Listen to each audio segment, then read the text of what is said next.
Hey everybody, today I'm going to be doing like a very more relaxed, more chill kind of video with not a whole lot of editing, at least I hope so. But today I'm going to be talking about the games I've played this year so far. I may do an update to this at the end of the year, but I already got a ton of games this year that I have not finished, so I'm pretty sure I'll just stick with those for now, and I'll just see where it goes. So the first game I played this year was Metal Gear Solid 3. I have played Metal Gear Solid 3 before. I didn't get very far into it. I think I completed maybe the Virtuous mission, and then I stopped. But now that I have it again, I can safely say it is one of my favorite games of all time.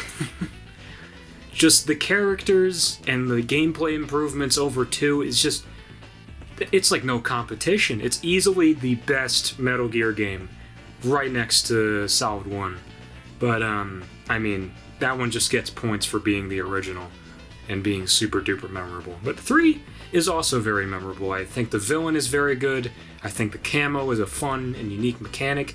And there are still things. I'm playing this, I've replayed this game about like 20 times. There are still things that I have not figured out how to do yet, and there are still little things that just make me keep coming back over and over and over again. So, without a question, to start off the year, amazing game. The next game I have here is Mega Man Legends on the PS1. Now, I was supposed to get this game for Christmas, but eBay bids were not my friend that time of year. So I got it in January. And this is actually not the first Mega Man Legends game I played. I played Misadventures of Tron before this. But that game was also very good, but this is a lot better. Originally, I didn't really think that this would be that too interesting to play, because, I mean, Mega Man Legends, it's nothing. It's nothing like any Mega Man game that has ever been released. But it's good, though. I love Tron Bonne. I love the Bond family as a whole. Mega Man Volnut is adorable. Yeah, it's just another solid game. It's not very replayable though, because I feel like this is one of those games, like, if you played it once, you really don't have any reason to play it again. I know that there's the hard mode you could unlock, but I mean, unless if that changes like the ending, which I don't even know about, I'm not going to be replaying this one. It's still good, though. I would give it, like, I don't know, maybe a 7. Okay, so for my next few games, they're going to be things I got from the Level Up Expo that happened in April, I want to say. I think it was May. It may have been May. But I got a few games. One of them I will not be showing because... I mean, I already played the game before. I just wanted a physical copy of it. It was Mega Man X4. That was the first game I bought, day 1 of the convention. But the other 2 days, I got, like, another game. The first of which being Super Smash Bros. Brawl. You may be wondering, you didn't play that one yet? You were born at the time when this was popular. No, this is one of the only Wii games that I did not own. I played it, it's good, but, yeah, I feel like it is not as good as, like, Melee, or even 64, really. People say that this is the bad Smash game. I don't think it's bad. I think it's, like, my least favorite, though. Like, it did a lot of cool things. It's just not something that I feel would be, like, more interesting to go back to and play with friends. Because I think that Smash 4 absolutely replaces this one in terms of gameplay, because that game really was like Brawl 2, if that makes any sense, because Melee was kind of its own thing, 64 its own thing. Ultimate is weird for me because I think because it's so balanced, it is way more frustrating to play. Brawl and Smash 4 have a lot of weird problems to them, and that's what makes the game fun. But, Brawl is okay. I would give it maybe a 6. I spent $50 on this. I probably should have gotten it for 30, considering that this game is everywhere. But kind of happy with the price. Kind of happy with the purchase, I gotta say. And for the last game I got at the Level Up Expo, it's the Street Fighter Anniversary Collection. Now, I don't know if this really counts because I've played both the games that are in this collection multiple times. This collection has Street Fighter 2 Turbo and Street Fighter 3 with the Street Fighter animated movie as like a bonus. And I am kind of disappointed that they don't have the real Street Fighter movie, the live action one with like Raul Julia and Jean-Claude Van Damme. That is still one of my favorite movies of all time. Yeah, Street Fighter 3, amazing. Street Fighter 2, it's a little hard to go back to. With this collection specifically, I think the game is way, way harder to beat than it is in the arcade versions or the Super Nintendo versions. Like, I know the CPUs cheat there, but they're just way too fast. You can't go against them. 3 is a bit easier, maybe because like I'm more familiar with its control schemes, but other than that, solid collection, I gotta say. Very good. Okay, so for the next few games, I went on vacation not too long ago, and I went to Myrtle Beach in South Carolina, and there was a video game store, which was in a almost abandoned mall. It literally looked like the mall from what's that series? The Oldest View. That's what it is. It was literally it was like no lights were on, 90% of the stores were closed, and the only one making good money and good business, and I think that was the only reason why the mall is still alive, is that video game store. I think it was called it was called Player's Choice, I think. If I'm wrong, I'll edit it in later, but yeah, it was a really good store. I got 2 games for really cheap there. Unfortunately, one of the games I got from there, I shall show you, is broken, unfortunately. But I couldn't play it because I wasn't home and I didn't have my PS1 or PS2. And that game was Spyro 2, Ripto's Rage. Now, I have played the reignited version of Spyro 2, but I have never played the PS1 version. When I saw this in stores, it was like $15 maybe, and I was like, that's pretty good. I see it usually go up for 30, but now I'm going to show you this. I'm not sure if it'll come out well on camera, but the disc here, I'm going to try and bring it as close as I can.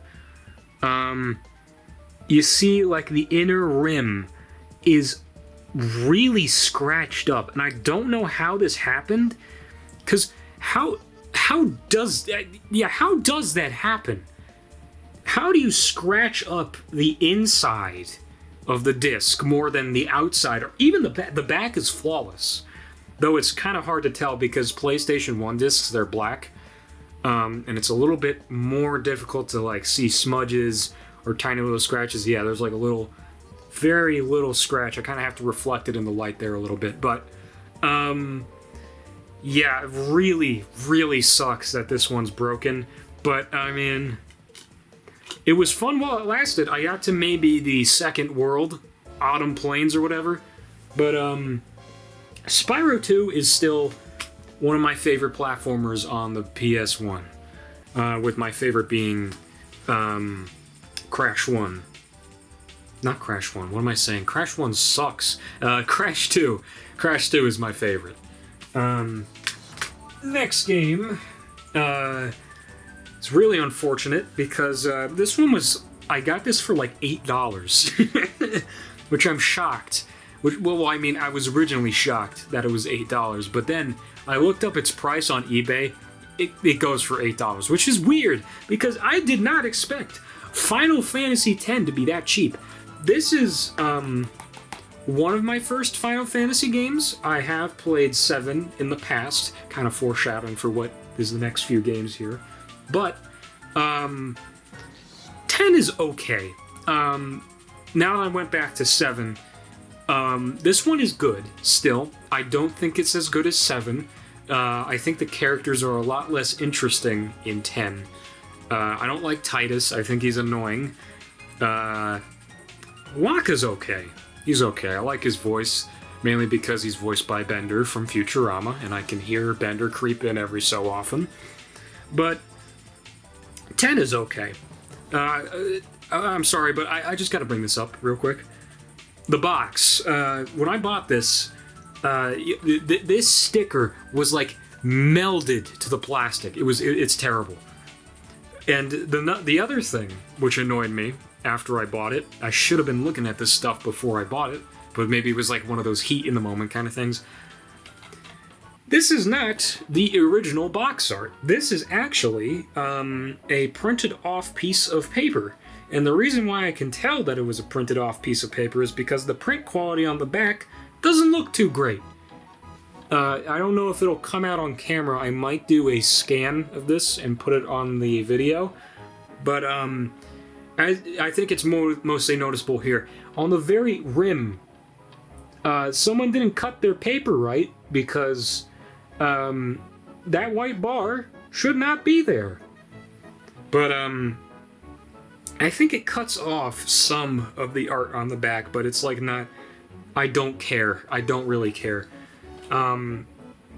Because, I mean, at least I have the game. That's the one thing I care about.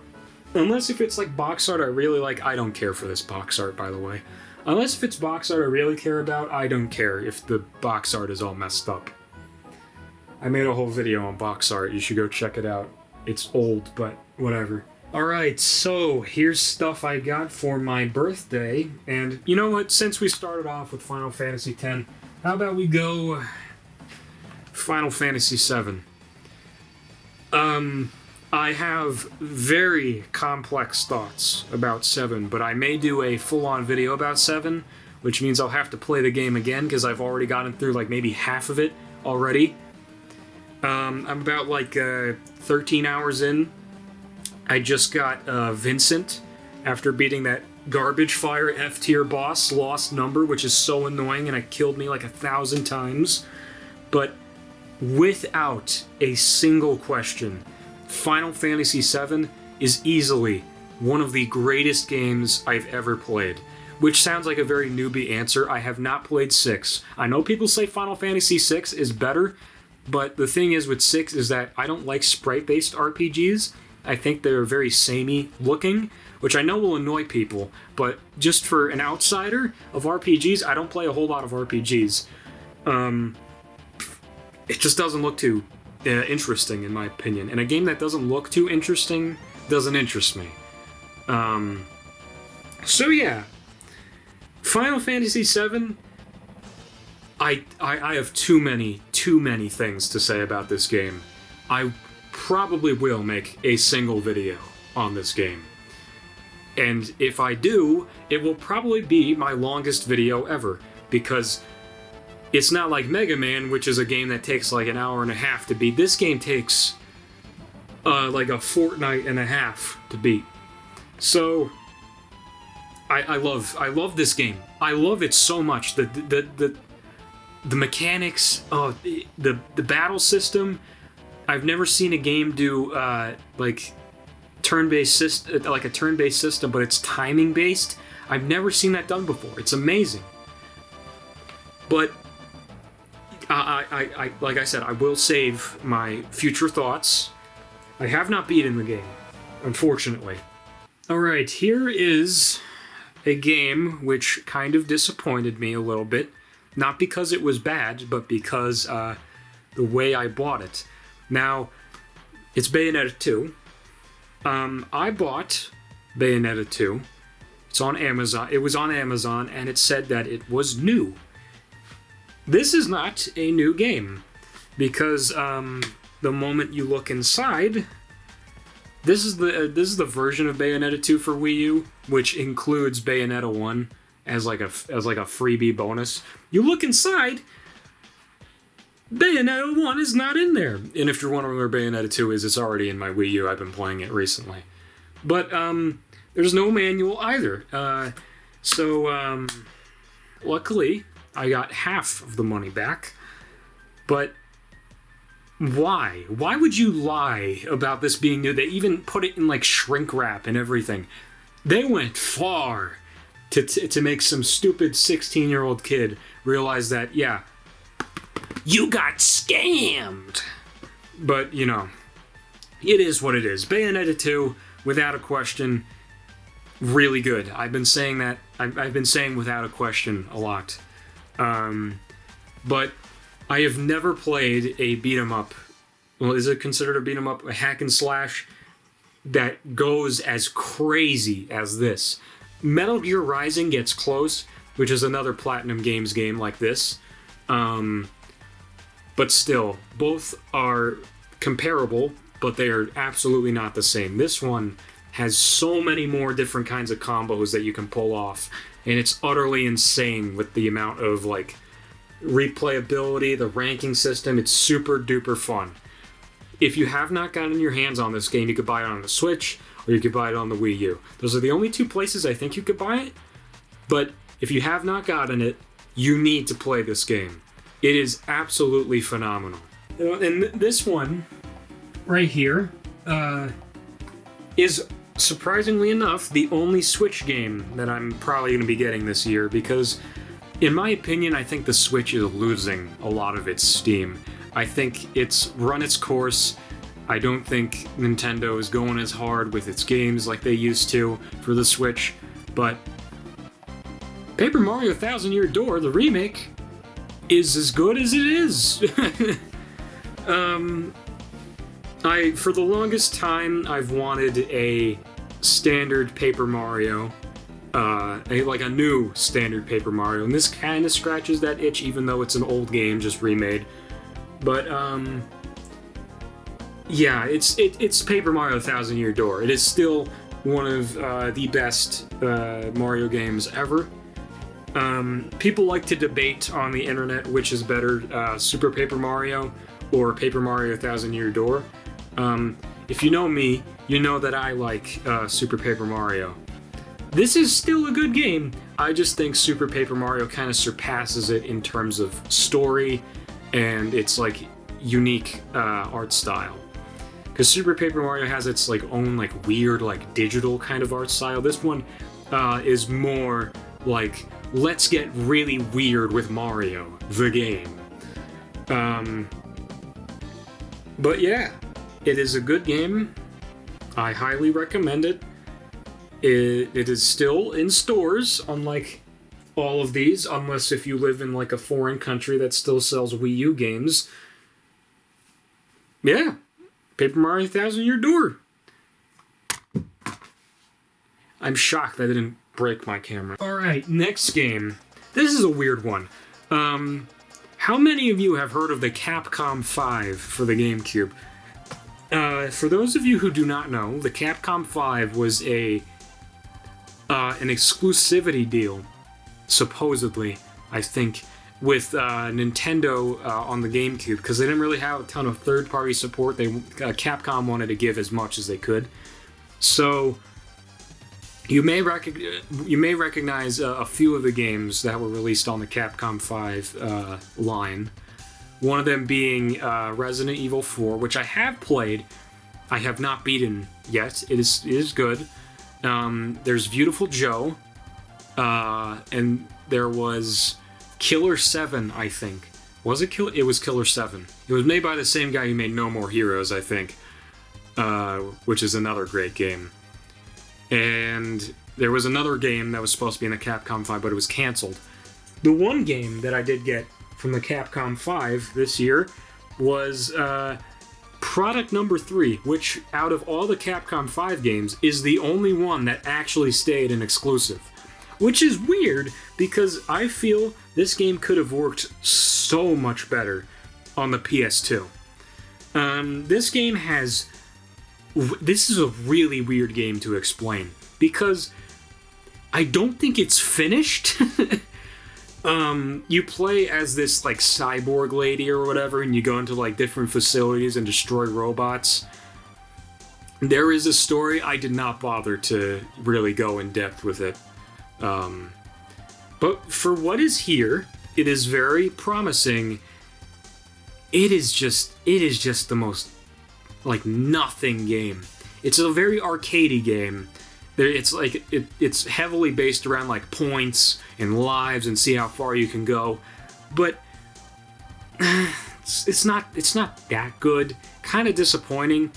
I was intrigued by this one specifically because it was the only one that didn't get another release on a different console, and secondly because I like the very like minimal kind of looking environments this game has. It is a very like acquired taste, its visual style, but it just reeks of that early 2000s like spunk that a lot of games had back then, which I think a lot of games do not have. Games do not have a lot of spunk to them anymore. They have like a very like samey kind of feel. Games in the 2000s, why I like them so much is because they all have their own like unique weird personality, and they have their own like gross garbage problems with them that people complain about constantly. But product number 3, it's okay. It's like a 5. Okay, for my last 2 games, I'm going to be grouping them together. Actually, no, I'll do them individually. But Grand Theft Auto Vice City. Now, this was actually a freebie with the next game that I got. I don't know why. But the Vice City I have not played a whole lot of. All I know is that the main character talks, unlike the one in GTA 3. GTA 3, I oddly think, is better than Vice City, from at least what I've played. GTA 3 has, like, significantly more annoying missions, but I think Vice City has a more, refined visual style, and its music. Whew! I like you, if you know me in person, you know I like 80s music. And this game is chock full of 80s music because it takes place in the 80s. Oh, who would have thought? But I love this game. I love this game for its music, for its gameplay. Not so much. I'd probably rank it in 3rd place when it comes to the GTA PS2 games, which is a very hot take, as people say. I like 3 better than Vice City. Sue me, I dare you. I have money. I don't have money. After spending it all on these garbage games no one buys anymore, I don't have money. You can't sue me. And last but definitely not least, for my last game that I got so far this year was GTA San Andreas. You may be asking yourself, you haven't played this one? I have not. It is very good. I think the story is good. I don't know how accurate it is to, the events that it was based off of. I think it was based off of all the kind of stuff that was happening in the 90s with police, police corruption. I think that's what this game is trying to commentate on. I'm not really the kind of figure who is allowed to talk about this in a intelligent way. I'd say there's probably videos out there which critique this game's story and its themes. I am not that kind of guy who can do that. I play Super Mario. What themes does that game have on Italian mafia violence? Aside from that, the characters in GTA San Andreas, I love them to death. The gameplay is amazing. The game makes me feel like my PS2 is about to explode, but other than that, outstanding. The music, unlike Vice City, I don't think it's as good, but I think that's mainly because I haven't heard a whole lot of the songs in this game's soundtrack before playing it. Because I like 80s, I like some 90s, I do like a lot of the 2000s, but I don't like anything after that. Well, actually, I do, that's a lie, but I don't like as much. The only songs I think I do recognize are the ones on the Rock channel, which I think was called K-Dust, and probably my favorite channel in the game is Bounce FM, because I like funk. Always love funk. Can't go wrong with funk. But, yeah, easily the biggest game on the PS2. I don't know if that's true, because I think that Final Fantasy XI might be the most large game on the PS2, but this is probably the largest game that still works. So I lied. There are actually 2 more games that I played this year, but I don't have a physical copy of them, and I can't remember a whole lot of them from the top of my head. I played Metal Gear Solid 5, which it's very good. That's all I'll say about it for now. I have some more thoughts about it that I will make a separate video on later down the line. And this one's a difficult one to talk about. Final Fantasy XIV. It's an MMO. I don't think I can talk a whole lot about it because I am so not far in that game at all. I maybe got about like 15-ish hours into it. I don't have any footage of the game, so that's kind of unfortunate. But the thing I like most about 14 is the music. Specifically the boss music. I'll put up a couple clips of some of the songs that I like.